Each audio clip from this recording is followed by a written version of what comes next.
Let's get right into it. Number 5, the alien landing pad theory. Picture this. It's 1968, and some Swiss guy named Erich von Däniken drops a book called Chariots of the Gods that completely blows people's minds.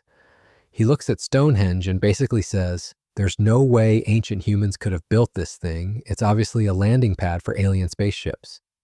And honestly, when you think about it from his perspective, it kind of makes sense. You've got these massive stones, some weighing 50 tons, sitting in the middle of the English countryside. These aren't pebbles you can just toss around. The blue stones came from Wales, which is 140 miles away. Without trucks, cranes, or even the wheel, how exactly did Stone Age people move these things? Von Däniken's answer was simple. They didn't. Aliens did. According to this theory, extraterrestrial visitors came to Earth thousands of years ago and either built Stonehenge themselves or taught our ancestors how to do it. The circular design, perfect for landing flying saucers. The massive trilithons, ideal for spacecraft navigation. The precise astronomical alignments, obviously built by beings who understand space travel better than ancient humans ever could. What makes this theory even more compelling is that Stonehenge sits in an area that's apparently a hotspot for UFO sightings. Britain's own X-Files department has documented numerous strange lights and unexplained phenomena around the monument. Coincidence?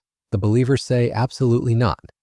They point to the fact that moving those stones would have required engineering knowledge that supposedly didn't exist 5,000 years ago. But here's where the theory falls apart. Scientists have actually proven it's possible to build Stonehenge using technology that existed back then. They've demonstrated how wooden sledges, rope systems, and good old-fashioned human determination could have transported those massive stones. Plus, the alien theory carries some pretty problematic implications. It basically suggests that ancient people were too primitive to create something so sophisticated, which completely ignores the incredible ingenuity and intelligence of our ancestors. Still, the idea refuses to die. TV shows, documentaries, and countless internet forums keep the alien theory alive and thriving. Make sure to subscribe if you're enjoying this countdown of wild Stonehenge theories, because we're just getting started with the strange explanations people have come up with. Number 4, the prehistoric healing center. Imagine Stonehenge as the ancient world's version of Lourdes, where sick and injured people traveled from across Europe hoping for miraculous cures. This isn't just wishful thinking from New Age enthusiasts. Real archaeologists Jeffrey Wainwright and Timothy Darville proposed this theory in 2008, and their evidence is actually pretty convincing. They discovered something fascinating about the people buried around Stonehenge. A huge number of the skeletons showed signs of serious illness, injury, or physical deformity. We're talking about broken bones, missing limbs, and evidence of various diseases. Why would so many sick people end up in one place?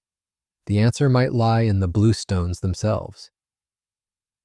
Researchers from the Royal College of Art found that these particular stones have incredible acoustic properties. When you strike them, they ring out with a loud bell-like sound that can be heard from far away. The village of Menclochog in Wales, where some of these stones originated, actually used blue stones as church bells until the 1700s. In many ancient cultures, rocks that produce sounds were believed to possess magical healing powers. Think of it like ancient sound therapy, but with massive stone amplifiers.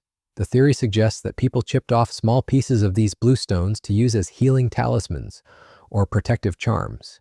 Archaeologists have actually found evidence of this, with fragments showing clear signs of being deliberately removed by human hands.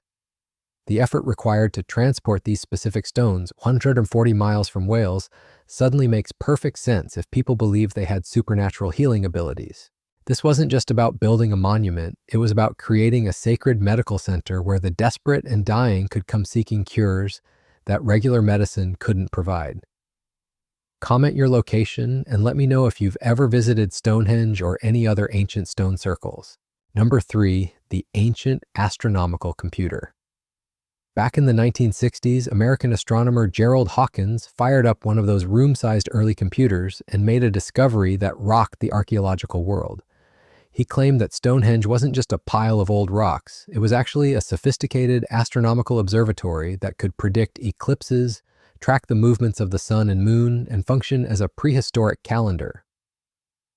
Hawkins found that the monument aligns perfectly with the summer solstice sunrise and winter solstice sunset, but it goes way deeper than that. He identified dozens of sightlines that pointed to significant lunar and solar positions throughout complex astronomical cycles. The heel stone frames the midsummer sunrise so precisely that thousands of people still gather there every year to witness this ancient light show. The station stones form a rectangle that only works at Stonehenge's specific latitude. Move the monument just 50 kilometers north or south, and the astronomical alignments would be completely off. That's either an incredible coincidence or evidence of sophisticated astronomical knowledge. Hawkins argued that ancient people used the 56 Aubrey holes as a counting system to predict eclipses over an 18.6-year lunar cycle. By moving markers around these holes, they could supposedly track the complex dance between Earth, Sun, and Moon with remarkable accuracy. The theory suggests that Stonehenge builders understood celestial mechanics well enough to create what was essentially a Stone Age computer. They encoded thousands of years of astronomical observations into the monument's design, creating a tool that could help them predict seasonal changes, plan agricultural activities, and maybe even foresee eclipses that would have terrified people who didn't understand what was happening. Critics point out that Hawkins allowed pretty generous margins of error in his calculations, and some of the features he used for alignments might have been natural depressions rather than intentionally placed markers. But the basic astronomical connections are hard to deny, especially the solstice alignments that continue to draw crowds of modern visitors. Number 2, the Ancient Unification Monument. Here's where things get really wild. Brand new research from 2024 completely flipped everything we thought we knew about Stonehenge. Scientists analyzed tiny fragments from the altar stone and discovered something absolutely mind-blowing. This massive 6-ton stone didn't come from Wales like everyone assumed for decades. It came from Scotland. We're talking about a 700-kilometer journey from the Orcadian Basin in northeast Scotland all the way down to Salisbury Plain. Think about what this means for a second. These Stone Age people somehow dragged a 6-ton boulder across the entire length of Britain without wheels, without boats strong enough to carry it across water, and without any of the technology we take for granted today. They would have used wooden sledges sliding over wooden rails, with teams of people pulling this thing for hundreds of miles. That's not just building a monument. That's making a statement. The theory now suggests that Stonehenge was built as the ultimate symbol of unity for ancient Britain. Each stone came from a different region, creating a monument that represented communities from across the entire island. It's like they were saying, we might live hundreds of miles apart, but we're all connected. The effort required to transport stones from such distant locations shows this wasn't just a local project. This was a massive collaborative effort involving people from Scotland, Wales, and southern England, working together on something bigger than any of their individual communities. What makes this even more incredible is the timing. This second phase of Stonehenge construction happened right when new groups of people were arriving from continental Europe. The monument might have been ancient Britain's way of showing these newcomers that the local tribes were united and strong. It was political messaging carved in stone, designed to last for thousands of years. If you found this as fascinating as I did, make sure to share this video with someone who loves ancient mysteries. Number 1, the memory palace theory. This might be the most brilliant explanation yet, and it comes from researcher Lynn Kelly. She suggests that Stonehenge wasn't built for the dead, for aliens, or even for astronomy. It was built for memory. Picture this. You're living 5,000 years ago with no written language, no books, no way to record information except in your head. How do you pass down thousands of years of accumulated knowledge about animal behavior, seasonal patterns, navigation, family histories, and cultural traditions? You build a memory palace out of stone. Kelly's theory proposes that Stonehenge functioned as a massive mnemonic device.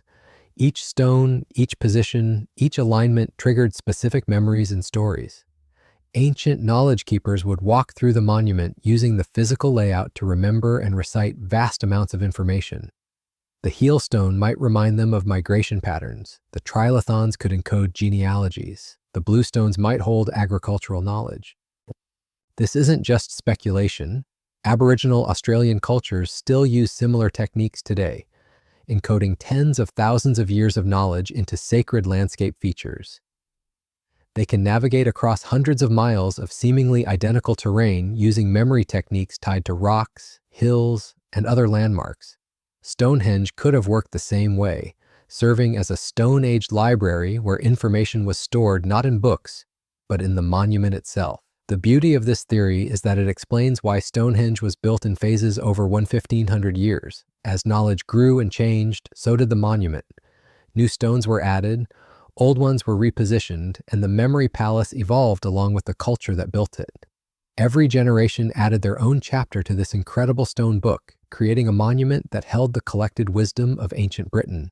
That's all for today. I'll be making similar videos in the future. Subscribe to see them.